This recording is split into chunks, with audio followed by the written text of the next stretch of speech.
Tout à l'heure, l'enquête se poursuit en Afrique du Sud après la mort de Patrick Karegeya, l'ancien chef de renseignement extérieur du Rwanda, retrouvé assassiné mercredi dans une chambre d'hôtel à Johannesburg. Ancien homme fort du Rwanda, il était depuis son départ en exil en 2007 devenu un opposant acharné du régime de Paul Kagame. Ses compagnons d'opposition en exil ont tout de suite accusé de Kigali d'être derrière cet assassinat, ce qu'a démenti l'ambassadeur du Rwanda en Afrique du Sud. Alors, des preuves existent-elles de l'implication d'officiels rwandais dans des assassinats d'opposants? Quelles conséquences pour les relations entre le Rwanda et l'Afrique du Sud? Pour en parler, André Gishawa, chercheur indépendant, spécialiste du Rwanda. Il est votre invité, Florence Maurice. André Gishawa, bonsoir. Bonsoir. Patrick Karegeya n'était pas la seule figure de l'opposition rwandaise à vivre en exil en Afrique du Sud. Pourquoi avoir choisi l'Afrique du Sud ? C'est un pays qui a accueilli traditionnellement beaucoup de Rwandais à partir de 1994, de tous bords d'ailleurs. Puis s'est impliqué dans la situation régionale, que ce soit dans les médiations sur le Burundi, sur la RDC et les tensions avec le Rwanda, etc.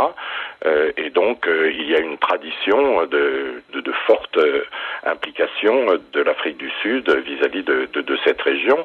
Ce n'est pas la première fois que le Rwanda est soupçonné de s'en prendre à ses opposants en exil. Ah non, la liste en est longue. Et bon, à la fin des années 90, on a Setsenda Changa, assassiné à Nairobi, lui aussi après une deuxième tentative le concernant. Il y a eu le vice-président de la Cour suprême, lieutenant-colonel Augustin Kiza en 2003, qui pourtant ne prétendait à aucune fonction particulière, mais avait une aura morale forte. Il y a eu cette tentative contre Kayumba Nyamwasa.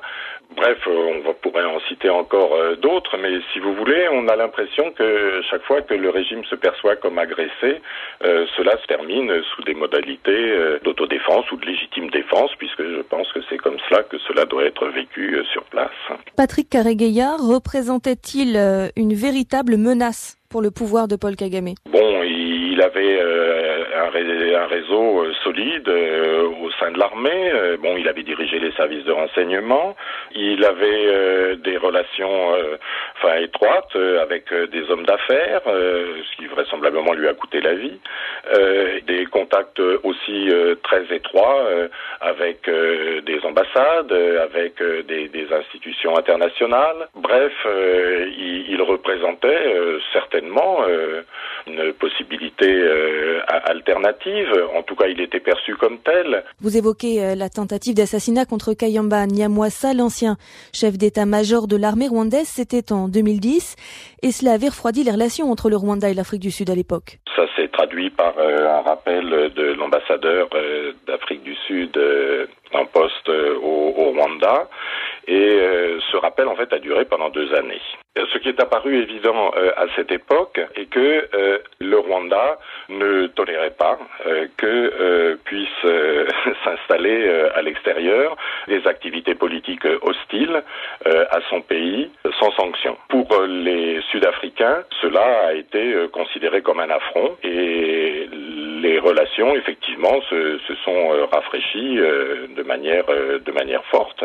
Des preuves ont-elles déjà été apportées de l'implication du pouvoir rwandais dans la mort d'opposants à Kigali? C'est toujours un peu difficile d'y répondre parce que la capacité des autorités rwandaises à nier ce genre d'accusation comme tout autre, y compris leur présence à l'est de la RDC, finissent toujours par être crues ou du moins données comme recevables sans que forcément on y croit. Quel était l'état des relations entre l'Afrique du Sud et le Rwanda ces derniers temps avant cet assassinat? Ce qui est sûr, c'est que on assiste depuis un peu plus d'une année à, disons, un raidissement sud-africain par rapport à l'attitude de la diplomatie rwandaise en général, considérée comme agressive, comme hégémonique, et en particulier autour de la question de la RDC, d'une part,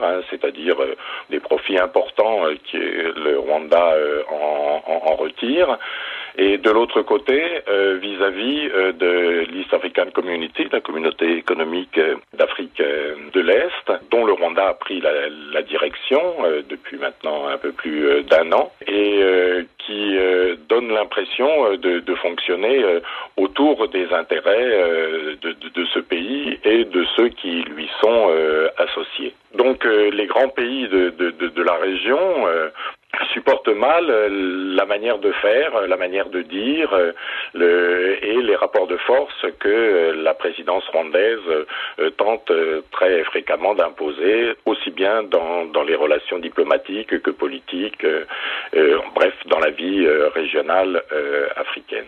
André Guichawa, merci. André Guichawa.